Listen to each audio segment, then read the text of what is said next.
Isang araw bago ang undas, kamustahin naman natin ang sitwasyon sa ilang sementeryo sa bansa. Sa Manila North Cemetery, tumaas na sa higit 60,000 ang bilang ng mga bumisita sa puntod ng mga yumaong mahal sa buhay. Si Patrick De Jesus sa detalye, live. Rise and shine, Patrick. Yes, Audrey, ngayong bisperas ng undas, inaasahang magsisimula na rin ang pagdagsa ng mga dadalaw dito sa Manila North Cemetery. Ngayong umaga ay pailan-ilan pa lamang ang nagpupunta at hindi pa ganun kakapal ang volume ng mga tao. Noong linggo, Audrey, nasa 38,000 ang bilang ng mga dumalaw sa Manila North Cemetery. Kahapon, umabot pa ito sa higit 67,000 dahil marami ang sinamantalang makabisita na rin matapos makaboto sa barangay at SK elections. Suma total, Audrey, higit 100,000 sa nakalipas na 2 araw.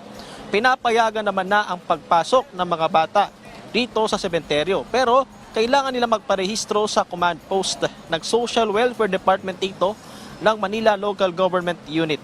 Kung hindi nakaraan sa dangwa ang mga bibisita, ay may mga mabibili namang iba't ibang klase ng bulaklak dito sa labas sa sementeryo at ang presyo nan ay depende sa klase. Para iwas abala, Audrey, paalala, iwasan na rin ang pagdadala ng mga ipinagbabawal na bagay sa loob ng sementeryo. Ilan dito ay nakumpiska na nga gaya ng lighter at kahit babango ng itinuturing na flammable item. Bawal din yung pagdadala ng mga patalim. Paulit-ulit na paalala sa mga dadalaw ay panatilihing malinis itong Manila North Cemetery dahil yung mga mahuhuling nagtatapon ng basura sa kung saan-saan ay pagbumultahin ng hanggang 1,000 piso.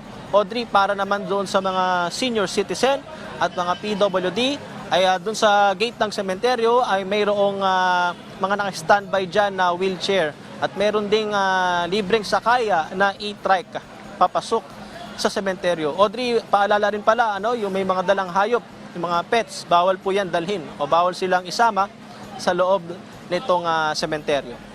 Audrey. Okay, Patrick, kamusta naman yung traffic management? Kung may dala kang sasakyan, saan ba pwedeng magtungo para makapag-park dyan? Yes, Audrey, sa ngayon ay maayos pa naman yung lagay o yung sitwasyon ng trapiko dito sa Manila North Cemetery, doon sa may labas, papunta dito sa may Blumentritt. At Audrey, yun nga, pagdating doon sa parking, bawal silang mag-park kung saan-saan dahil malaki yung tsansa na sila ay matotow o bibigyan ng violation. Audrey. Maraming salamat, Patrick De Jesus.